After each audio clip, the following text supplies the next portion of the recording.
This is Toledo Symphony Lab, a behind-the-scenes look at the world of classical music from WGTE Public Media and your Toledo Symphony. I'm Brad Cresswell.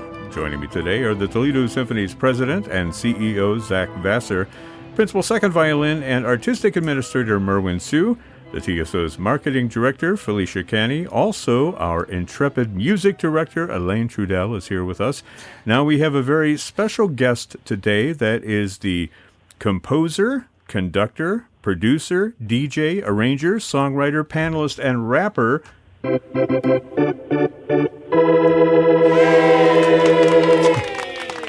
See, you even get applause. That is Steve Hackman, who is on the phone with us. Hello, Steve. Hello. Wow, that's quite the intro. Yeah, well, I mean, we like to make our guests feel, something a little bit special. I know that you've been traveling lately, and you're out in California right now. Is that right? Yes, in Venice, California. Yeah, and you are about to make your way to Toledo because you are leading this brainchild of yours, which is really a brilliant concept. And I know it's only one in a whole series of these things that you've done, these mashups. You're doing Brahms versus Radiohead? Yeah, Brahms v. Radiohead. Real-life cage match. Yeah. Steve... That's right. No, it's not. Yeah. Instead of me trying to explain what it is, why don't you tell our audience what this is? Definitely. I'm going to do so once I get out of the backyard because the gardeners are coming. Sorry. I'm really sorry about this. Hey, man. No. Okay, thanks. I'm so sorry. No, That's it's okay. Okay, we're only airing live. Yeah, it's Okay. don't worry, Steve. It's the second time today that somebody's told me the gardeners are coming. So this is Brahms versus Radiohead. Hang on a second. Every time we say Brahms, I want to play this special effect. Okay. Oh, my gosh. Wow. Have you seen that? Yeah. Have you seen that commercial on YouTube? It's Yes. like an arts commercial. Americans for the Arts. And they Yeah. it's Yeah. Raisin Brahms, Yeah. the cereal commercial. Yeah. Yeah, that's where that comes from. Steve, do you know this? I don't. I love it. Now, Second, see, that's a mashup between breakfast cereal and classical music, which I think is a good combination as well as what it's you're a great doing. mashup. Yeah. Does it come with 2 scoops of raisins, though? No, but it tastes good, but it's also good for you, Yeah. Yeah, absolutely. I thought you were going, tastes good, less filling. Yeah. Yes. Okay. Well, Steve, we got a little sidetrack there. You were going to tell us what Brahms versus Radiohead is all about. So Brahms versus Radiohead is a symphonic fusion of Brahms' first symphony and Radiohead's seminal work, OK Computer. And it is essentially experiencing Radiohead's album sort of filtered or channeled through the Brahms symphony. So we hear 10 songs from the album throughout the work, and then we hear the majority of the Brahms symphony played, but much of the piece is a fusion of the two. Yeah, and it's really remarkable. I mean, it's on YouTube, so folks can go take a sneak peek if they want. And I've sat through it, and it really, really just draws you in. It's a remarkable piece of art on its own. When did you start doing this sort of thing? Because I know you were classically trained to begin with, right? Yeah, so, classical and popular music were always sort of parallel pursuits for me, though, for a lot of my training, I sort of had to hide the pop activities because, the conservatory I studied conducting and counterpoint at was very serious in a very wonderful special place called the Curtis Institute of Music in Philadelphia. Mm-hmm. But my conducting teacher was an 80-year-old German sort of old school, tough love, tyrant type teacher. And if he knew I was writing songs or producing albums or, listening to Kendrick Lamar or the Beatles or something like that, he would judge me based on that and maybe even throw me out of school. Wow. So it was always, and the fact that I had to suppress that and sort of hide that always sat the wrong way with me because I just thought, these classical musicians that judge pop music, it's just because they don't understand it and they don't do it, and they haven't looked under the hood. And so I think it's been a lifelong goal of mine to combine them and to show their similarities and to try to create a bridge between the audiences and between the musicians. It should be said, though, that you really have the chops. I mean, you've got the classical chops to back everything up that you do. I saw that really interesting TED Talk that you gave in Philadelphia where you talked about criticism of your projects, and your response to that was, that's what artists do. And you showed examples of, even somebody like Johannes Brahms drawing on popular music, and that's something that happened throughout the whole classical canon. And I think that you're kind of taking that to the next level, as it were. What is your ultimate goal? I mean, what do you want to see from the audience when you present them with this sort of mashup? Well, this work comes from just a passionate and deep and bottomless love for this music. And I know that all of us on this call right now have that in common.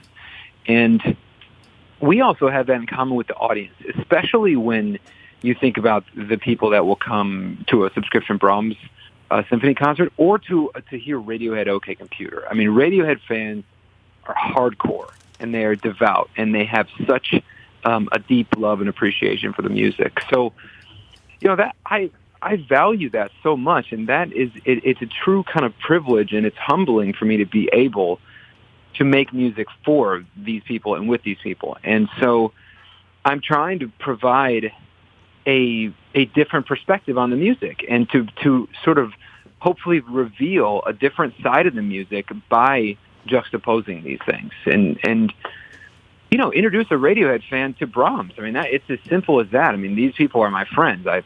All my best friends growing up, none of them are classical musicians, and it's been a lifetime goal of mine to get them to the concert hall to see a Mahler symphony, to see a Brahms Requiem, You said the magic word, Zach's favorite composer there, Gustav Mahler.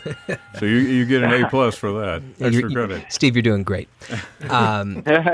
So this has been one of my questions. I'm fascinated by this concept, and I keep going back to it every time I watch one of these, and I'm wondering if are you trying to grow the pie to create new listeners for classical music? Or are you trying to create a bridge so that they can then walk over the bridge, so that Radiohead is kind of like the gateway drug to Brahms, and then once they're there, they're going to go listen to the other Brahms symphonies? Like, are you trying to expand the repertoire and make introductions, or are you trying to grow the pie for those subscription concerts? I think it's a little of both. I think, it's, as much as we would love for everyone that comes to Brahms Radiohead to then turn around and, come hear a subscription concert with Brahms 4 on it, which is the next week. Oh, really? It is, yeah. Wow, I'm very impressed. Yeah, we actually put a little Brahms little festival. We just had with your concert, and this is Alain here. And yesterday we had a chamber music concert with the first cello sonata and the trio and the Opus 25 quartet. And we're playing the fourth after your visit with us. Yeah, and then you do the Radiohead festival, right? Yes. No, right. Wow. Yeah. Actually, Merwin, you did. Well, that wasn't a festival. That was just a one-time thing. We did we have a string quartet that's kind of resident at a bar, and we did a Radiohead show. So you just got drunk and played Radiohead, basically. No, it was cool. We did some Arvo Pärt, we did some Brahms, and we did some Radiohead. Yeah, it was fun. What kind of beer goes with Radiohead, would you say? Double Bach. Double Bach. Yeah. Double Brahms. Well, I think this is the right idea, to be presenting a Brahms concert, sort of in conjunction with it. And, it's funny, I am always struck a lot of times with huge orchestral organizations that are doing, that are playing every week of the season, that just have so many different kind of concert series going on. And oftentimes I won't even know. Like, we'll play the show, and then afterwards a player will come to me and say, hey, we're doing Brahms in 3 weeks. Somebody should have told you that, like, you know, because I could have plugged it from the stage. And I mean, so in the case this weekend, of course, I will plug it from the stage, and I'll encourage people to come back to hear Brahms. And in this case, we might see a nice turnover and a nice crossover. But you know, I think it's to expect it to happen right away is probably a little naive. I was going to ask you. You said you had your friends who were not necessarily classically inclined. When they experience one of your mashups, where does it take them, or what does it awaken for them? Well, it absolutely, and I'm talking about people that are great lovers of music here, and it awakens in all of them an interest in classical music. I'm from Chicago, and of course, there's a great orchestra in Chicago, and I'm always never heard of it. You know, kind of. I'm always kind of pointing my friends to CSO concerts, but even, you know, I think a few of my friends they've certainly gone to CSO things after coming to my shows and thinking, okay, just give me one concert to go to. More often, they ask for playlists. So, you know, a friend will come to Tchaikovsky versus Drake, and then I'll get a text, and he'll say, all right, I'm on a flight for the next 3 hours. Like, just throw me a classical playlist. Like, give me, you know, what do I need to hear? And so I know it's happening. I know it's opening these people's minds up, and it is inspiring curiosity, and that will lead them to the concert hall. I think, however, some orchestras, they want results a lot faster than that, and unfortunately, they're not being realistic in their expectations, and they should instead just be very content that you're getting a totally new audience in the hall to hear the symphony orchestra, and not to mention they're playing Brahms for most of the concert. Yeah. A couple of observations. Number one, I want you to send me one of those playlists because, I'm really interested to hear what's on it. You just want someone else to do your radio show for you. I know what you're doing. Exactly. And number two, like if you look at that YouTube video of Brahms v. Radiohead, you see a lot of people coming from the Radiohead side of the aisle, leaving comments saying, wow, this is the best symphonic version I've heard of Radiohead. They're really attracted to it because, you know, they've got the original in their mind, but this idea of adding it with a full orchestra, with a trio of singers or however many you have, and those arrangements really blow it up for them. And I think that it reaches them artistically in the same way that somebody who loves the Brahms Symphony No. 1 is satisfied emotionally by hearing it performed live in the studio. That's the hope, and yes, I definitely see that working, and you can sometimes see that as overtly in a YouTube comment that says, you know, I remember one comment, someone was like, you know, I started listening to this, and then I stopped it right away. I listened to all of Brahms' First Symphony, so I knew what it was, and then I went back. I mean, that's obviously, you're talking about that's a huge music fan right there. That person's probably an artist or a musician or some sort of creative, but you know, it's on both sides as well. I'll say, you know, when I was in residence with the Pittsburgh Symphony, we had a great series going there that really kind of penetrated into the community. We had a young millennial audience, but there was this faction of folks that were like in their 60s and above that like turned this series, it was called Fuse there, into like a big social event for them. And I would always kind of stop by their party on the way just because they were such delightful folks and they really supported the symphony. And, you know, they would send me emails and say, I was at the grocery store and I heard a Coldplay song and I never would have known that if I hadn't gone to Beethoven versus Coldplay. That's great. That's so sweet. What do you hear back from the bands? Like, have you heard any reaction from Radiohead about the Brahms Radiohead mashup or from Coldplay on the Beethoven Coldplay? So in the case of Radiohead, it was so fun. I guess my lawyer knew their manager, lawyer has to and oh yeah, I mean, you have told Radiohead that you've done this, right? Yeah, well, okay. right. So you're not doing Metallica anytime soon. Right. Yeah. Well, this is the whole can of worms here that frankly I don't love to talk about, but in this case, Sorry.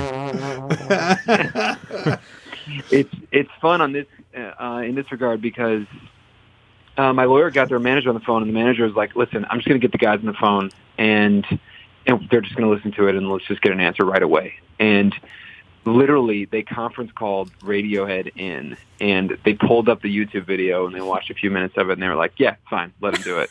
Cool. Wow. Good. Wow, that is great. That's a good story. I feel like you're picking the right bands, though. I mean, Merwin can speak to a lot of the York and Greenwood affiliations with classical music, but Bon Iver and even Bjork have. I think it all kind of works. If this was another band, like I wonder what else there is out there. Like, is it Mahler and Madonna? That's coming up. Madonna, There's a yeah. Resurrection mixtape, right? Is there? Yeah, that's Oh, yeah. a brand new project for you, isn't it? Wait, Yeah, this is a tease. This is a tease. Can, Step up. can we talk about it, or do you need to talk to your lawyer before we mention it? No, we're doing this. Okay. Actually, just got the files, the engraved file to review last night.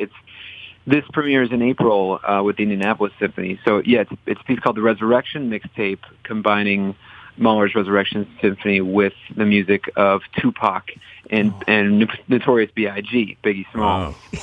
So it's, Wow. you know, I still two think of it the- should be Madonna. But I just want to hear Resurrection and Like a Prayer mixed together. That would be fantastic. Well, forgive me, but I don't know if I can give too much of my life to that. You're forgiven. Very good. As a lifelong Mahler geek, that has me very excited.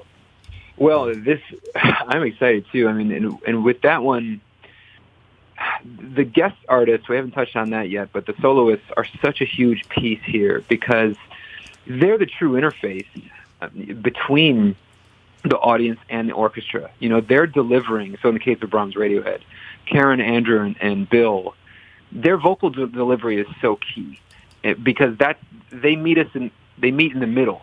And I just feel like they're this kind of lightning rod that takes the energy from the audience and transfers it to us on the orchestral side and vice versa. And it just these shows would not work if those artists were not so, of course, so virtuosic with their voices, but if they didn't have that right balance of sensibility between pop, rock, alternative, hip hop, whatever the show is, and then also classical training to be able to sing, Radiohead melodies superimposed over Brahms' music. Are they the same soloists for all of your shows with singers, or? And so there's kind of a almost now there's kind of this stable of artists, and I'm always adding to it. Like this weekend, I played with a brand new singer who subbed in for someone who did a great job. But so several of the singers do sing in multiple shows, but each show does have a different cast. And the reason I mention that is because with the Mahler project, I'm very have to be very respectful of where all this music comes from. And with the music of Tupac and Biggie, just wanted to be very aware in my selection of who the artist would be for this. And I had a crazy experience in December where I was working with Kanye West on his operas for the month of December, and was able to, the drummer and the bass player from that project were really interested in my orchestral work, and I said, well, I'm doing something coming up that maybe you might want to be involved in, and I got them to be involved with this. So the guest artists for this Resurrection mixtape are on a level that is just really outstanding. Yeah, wow. I sense a return appearance to Toledo in your future, somewhere down the Certainly road. a trip to Indianapolis, right? Yeah. So I have just a simple request of you, Steve. I mean, we haven't really laid out for listeners what it is that happens. So some people have asked me, is it just the orchestra playing Brahms and the singers singing Radiohead? Is it a fusion within the orchestration? Do the singers start doing German Lieder? Like, could you explain it for those who might be asking those questions? Absolutely. So again, I always sort of say that the Radiohead is filtered through Brahms. And what I mean by that is that Brahms is our sound world. We don't have the Johnny Greenwood's Telecaster guitar. We don't have the En Maintenant. We don't have a Fender Rhodes, and Tom York's kind of whiny. Well, whiny's not his distinctive voice. Right. We use Brahms' sound world. We use the instruments that he would have used for his first symphony, and the Radiohead songs are channeled through that orchestration, through those compositional devices. So they've all been reimagined to exist in that sound world. And then the Brahms symphony stitches them all together. So, we'll hear 2 minutes of the Brahms symphony, then we have some sort of a segue, and then we enter into this hybrid world of the Radiohead song being experienced through Brahms's lens and being reimagined. And that's, of course, where you'll hear the vocalists singing the familiar songs of Radiohead. So we constantly go back and forth between pure Brahms and then Brahms mixed with Radiohead. So we've been talking about Brahms versus Radiohead, which is happening this Saturday. I should mention it's at the Valentine Theater this Saturday, March 7th at 8:00 p.m. And now you've also we mentioned Beethoven versus Coldplay, the Resurrection remix project. But what other composers have you lined up with pop artists? What other versions of this have you done? I love Bartok Bjork. I mean, I think that's a favorite of mine. Bartok v. Bjork? Yeah. Mm-hmm. That's one, we've only done that one time, the premiere. We're so lucky to play that. We're doing it in Indianapolis in May and then with Seattle in July. So I really can't wait to play that one again. Yeah, I love that piece. Of course, love the concerto orchestra. And then Bjork is, again, just one of these kind of perfect artists because her music is just so incredibly creative and compelling. But there's Copland Bon Iver. There's Stravinsky mixed with Stravinsky's Petrushka Ballet mixed with Kendrick Lamar. Yeah, I heard a little bit of that one. Yeah, I like that one. Yep. Tchaikovsky and Drake. Wow. Well, the reason I ask is because this brings to mind for me those old books called Who Would Win. My kids have all these Who Would Win books. They have like a turtle versus a Tyrannosaurus and things like that. Who this would is win. how I do my NCAA brackets. Yeah. Do you sense we're coming up on my activity? Okay, let's see if you guys are game for this. I would like to play a little game called Who Would Win, and this is inspired, Steve, by your project. This is Who Would Win 90s style, 1990s versus 1890s. So everybody here, they've got now don't look when you pick a little name out of the hat, right? Don't look in there. They've got a little box here with different names. So, Elaine, you're going to pick one there. Okay. And Merwin, why don't you pick one there? And we're going to read off the names, and then we're going to decide who would win. Okay, so now let's figure this out. Elaine, tell me who you have. Did you hear it? Mariah Carey. Mariah Carey. Who do you have, Merwin? I have Gustav Mahler. Whoa! Carey versus Mahler. Easy, Mahler wins. The sheer voice of Symphony of 1,000 will overwhelm Mariah Carey. I don't know, but she's got All I Want for Christmas Is You. That's hard to beat. But how long did it take it to get to the Billboard top? Mahler or Mariah? Mariah. Like 30 years. I mean, let's be honest here. Okay, so we're saying Mahler wins that round. Are you, Steve? Am I right or am I right? I'm definitely Mahler on this one. Yeah. I don't know Mahler. I don't think Mahler wrote any Christmas songs. That wasn't his thing. Used a lot of sleigh bells. Okay. Pass around the hat. That's right. Sleigh bells. Yeah. Pass around the hat. Songs of a Wayfarer has that holiday spirit. Let's try it again. Okay. Kindertotenlieder. Okay. Felicia, who you got? Amy Beach. Amy Beach. Amy Marcy Cheney Beach. I got Snoop Dogg over here. Who are we going to say? Snoop Dogg or Amy Beach? Snoop Dogg. I think Snoop Dogg wins. Oh, yeah. Yeah. What is this? I don't know. I have no idea what decade we're in. I was thinking Is you were this supposed to be Amy Beach? Yeah. Tell them what they won, Amy. No. actually, Well, Johnny? yeah, I hit the wrong button. Sorry. I've got a lot of buttons here I have to press while we're talking. That was the consolation prize button. We Okay, should no. label it more Zach carefully. wants a brand new Yeah, but- 6.4. Now, let's not fall out of control here. Steve is, the person that's in charge. So, Steve, do you agree with our assessment that Snoop Dogg would be able to beat Amy Beach? Yeah, I'm Snoop Dogg in this one as well. Okay. All right. So far, we're 2 for 2. Let's try one And a more. very nice Okay. guy, I'm told. Snoop Dogg is. I'm a Big hockey fan. Here we too. go. Elaine, pick one. Okay. Merwin got one. What do you got, Elaine? I got Michael Jackson. Michael Jackson. Oh, well. I'm ecstatic to announce that I've got Alexander Scriabin. So Michael Jackson. Yeah, Scriabin. Michael Jackson in a Oh, boy. landslide. Who's going to win? Do that mashup. I got to vote Poem for of Ecstasy Scriabin. meets Thriller. All right, I'm going for the King of Pop.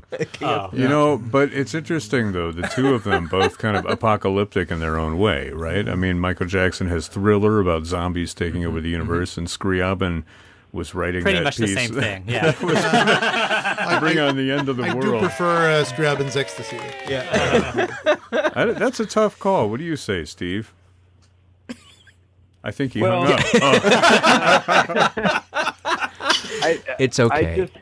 I just sort of think you need to compare them in their respective genres and fields, and who's going to touch Michael Jackson? It's tough. Careful how you say that. Want to say that? The glove Okay. came out. Okay. Wow, we're Let me just... rephrase. Yeah, we'll edit that one. No, there's no editing in this show.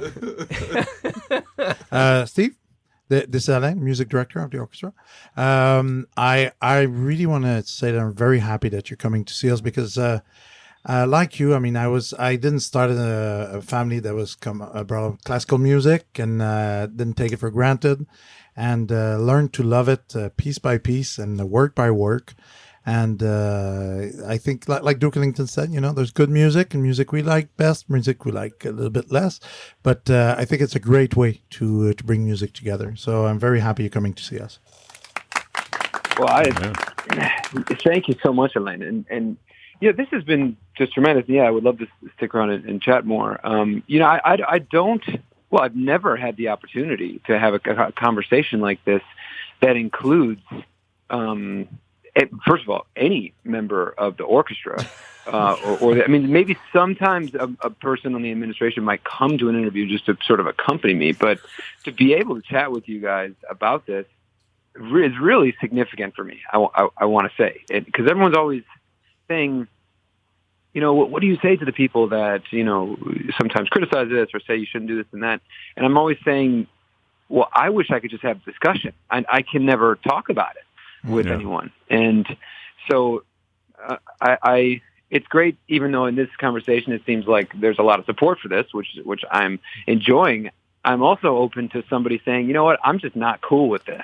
And then having that discussion, and talking it through.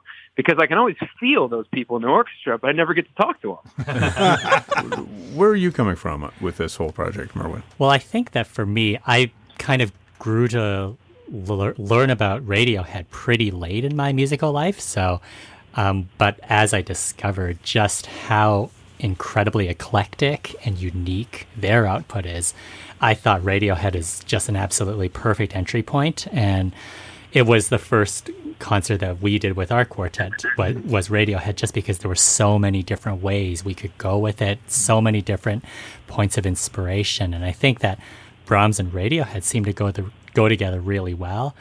And I guess what I would say is, like, when you're kind of choosing the composers that go together, do you start with kind of like an iconic work of classical music that you want to feature, or is there a particular artist who's performing right now that you think, who would be the perfect classical music tie-in to that?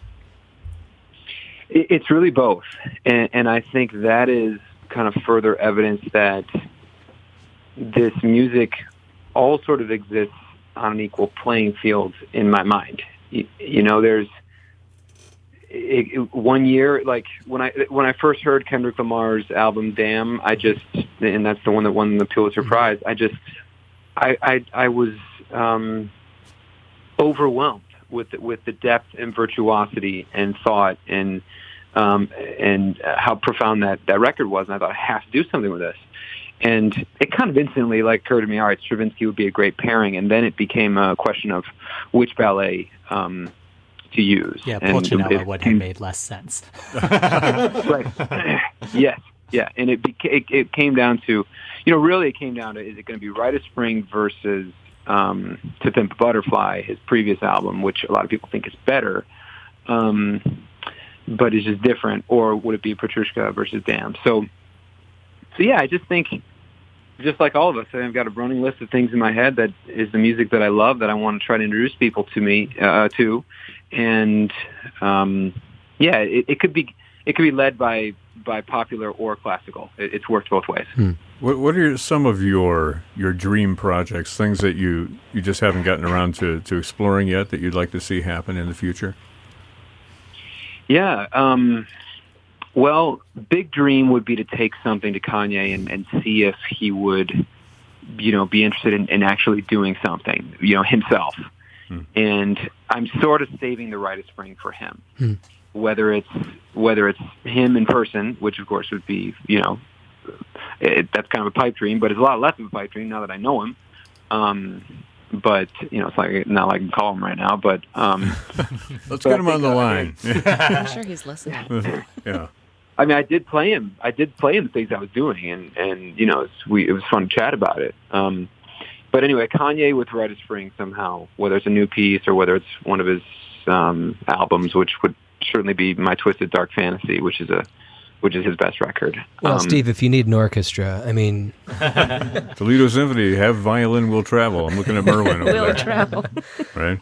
Well, I do have another question for you. This is Felicia, the marketing director. And as we look at... I love what you said about bringing new audiences to hear classical music through something that they're familiar with. And I think of that, we often compare our, engagement with our patrons to dating. And I think that these are awesome first dates that you're kind of planning. And what is the second date like? Do you ever think about revisiting a project and doing something different with it? Or what does that look like? Well, that's a great question. I don't know if we've ever received that question.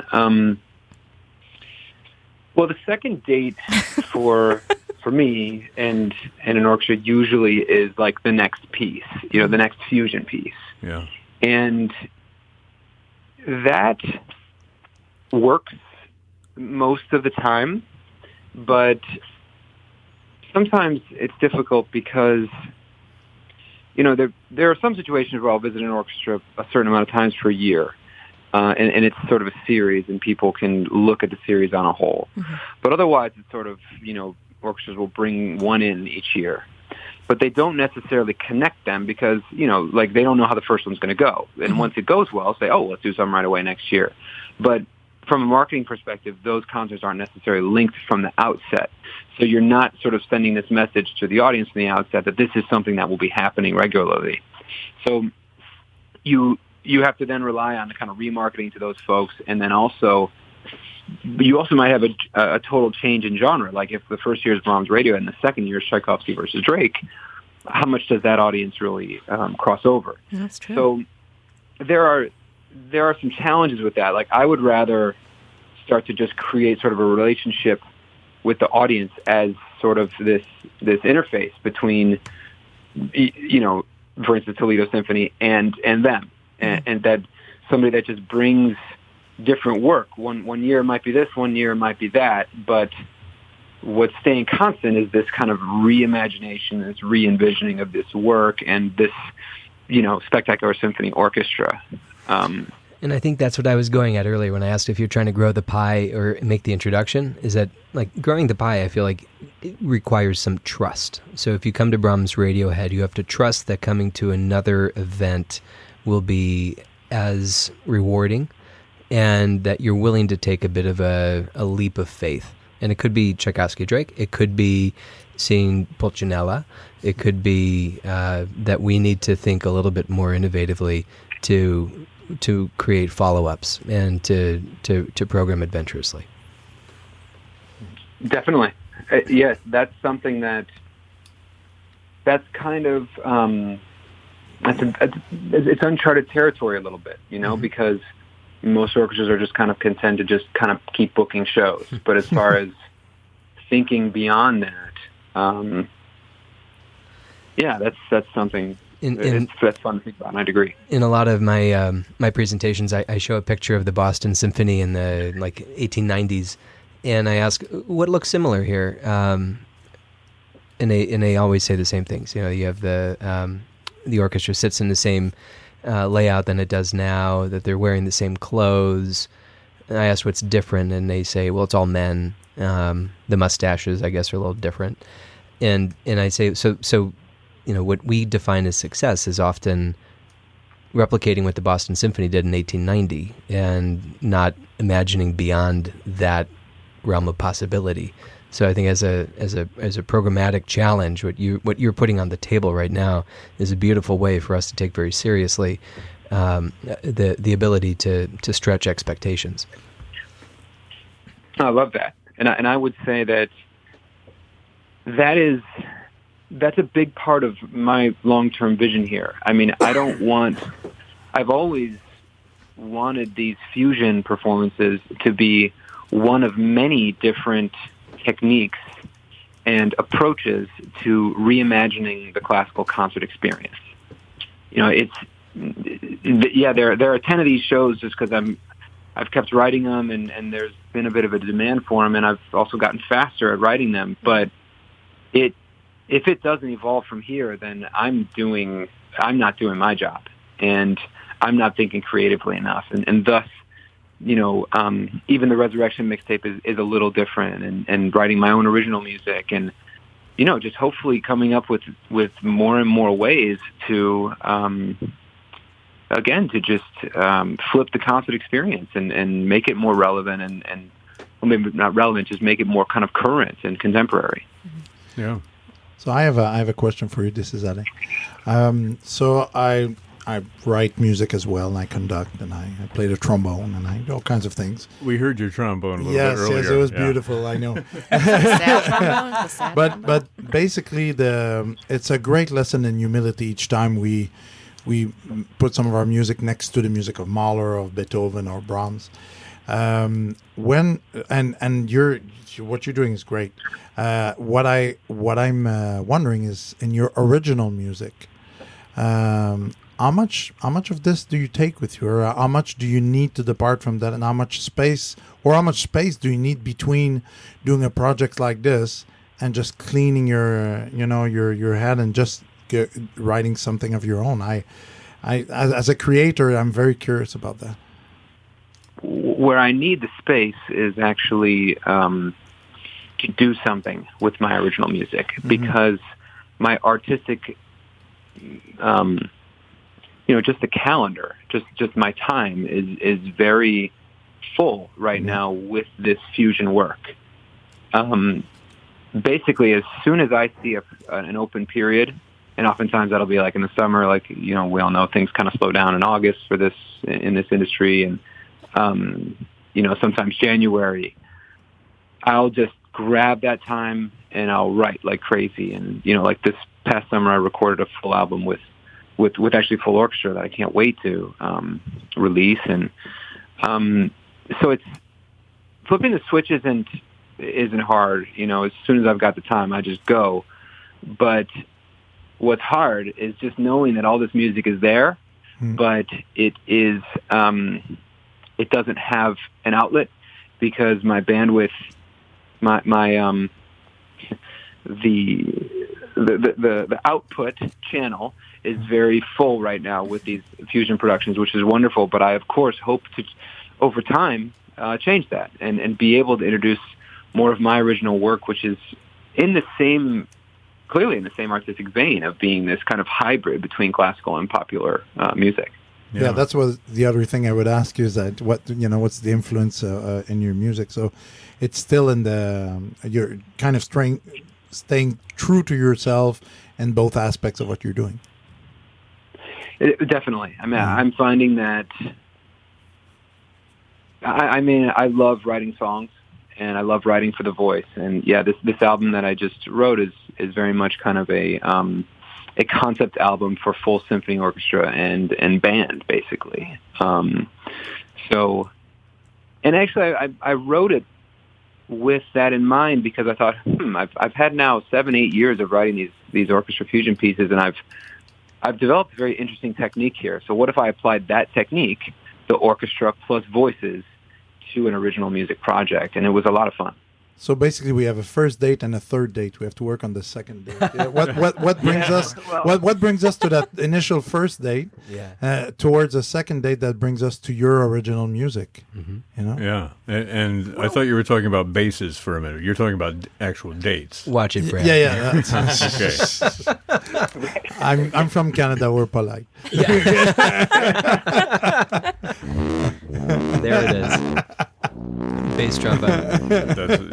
That's Elaine's sad trombone, which you recorded for us like years ago. I think, when we very first I worked on my range since. Yeah. Okay, so I guess the question was, how do you get to third base? No. How do you, no. That was Practice. How do you get to third date? Yeah. Or second date? Or don't date fly. I'm confused.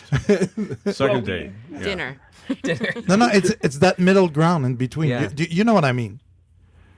Absolutely. I mean, so right now we will play usually one of my originals that is very much kind of in the Radiohead vocabulary as like an encore to Brahms versus Radiohead, or as just we just add that in at the end of the program, and that's a nice little intro right there. So we're trying to I'm trying to create those pathways in a subtle way from the very beginning.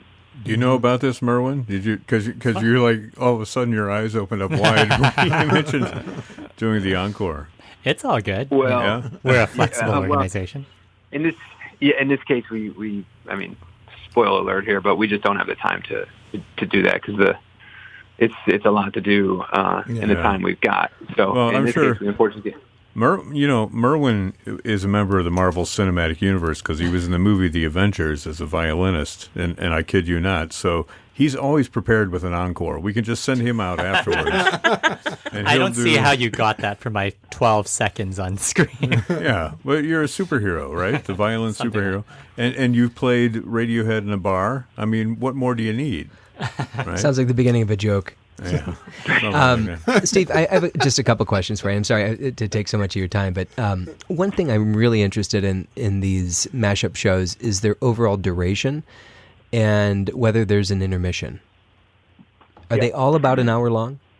Yes, so that's expanding. Okay. Obviously with Mahler.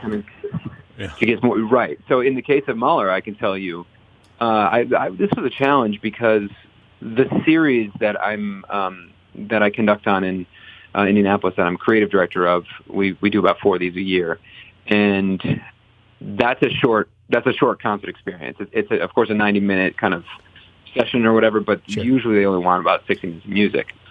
So with the Mahler, the Tupac, and the Biggie, I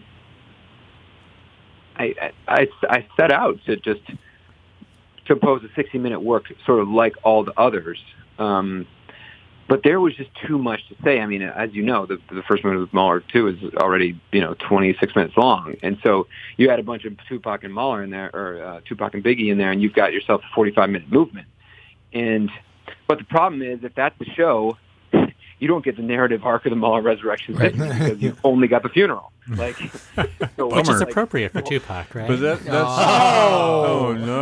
Oh. But who killed Mahler? Anyway. I was going to say, wait till the second date for the resurrection, right?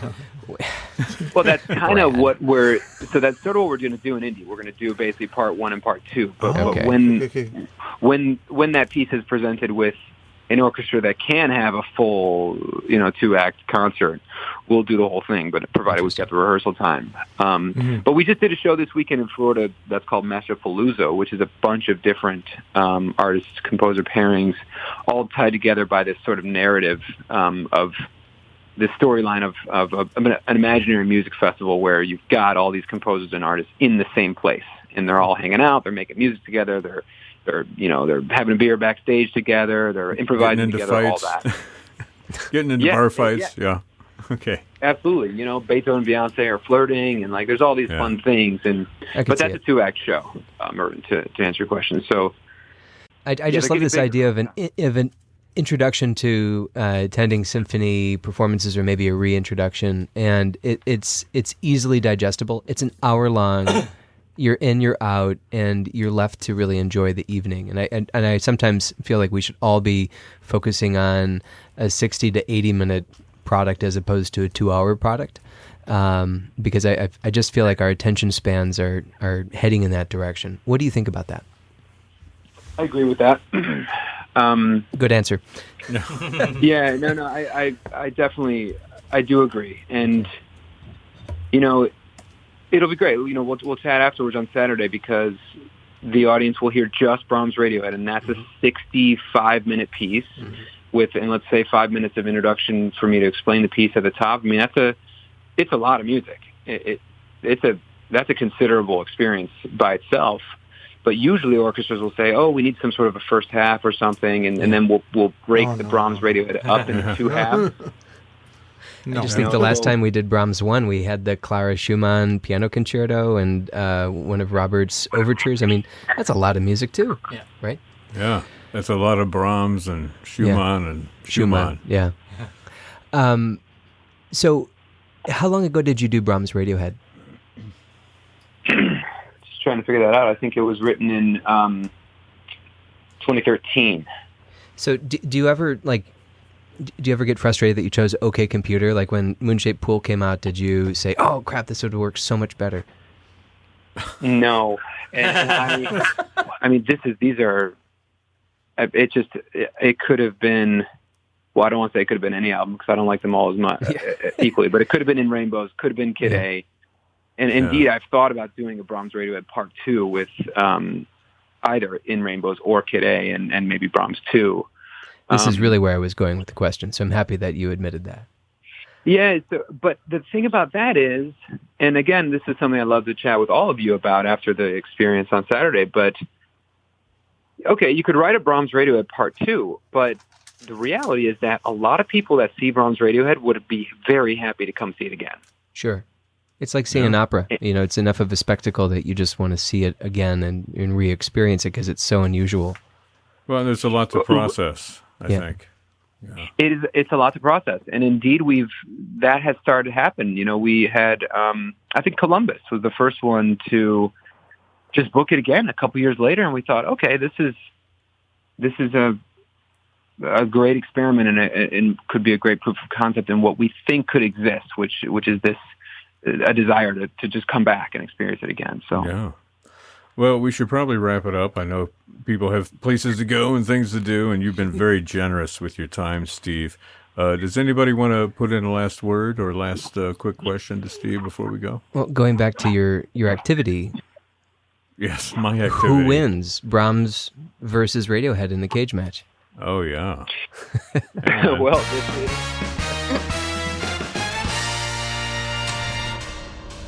Brahms versus Tom York or Johnny Greenwood?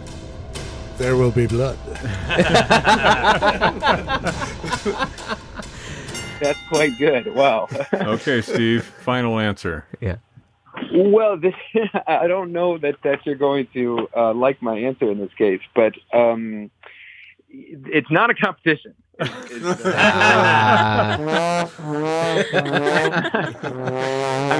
Thank you for playing, Steve. I'm going to take that, what you just said, I'm going to take it and put it on my soundboard so I can use it in the future. Well, we did Beethoven Coldplay in Germany a couple, last week, I think, and I was in practicing my German is so that it's kein Wettbewerb ist. It is not a competition. So I wanted to say that to the audience in German. So that's particularly on my mind right now. But no, how did these shows? I'm sorry. How did these shows do across the pond? Are the Germans any more protective of Beethoven or Brahms? We were all wondering, and so we've done our first 2 international ones in the last month. We were in Nantes, France, with the Symphony of Varsovia out of Warsaw, which is a tremendous orchestra. Mm-hmm.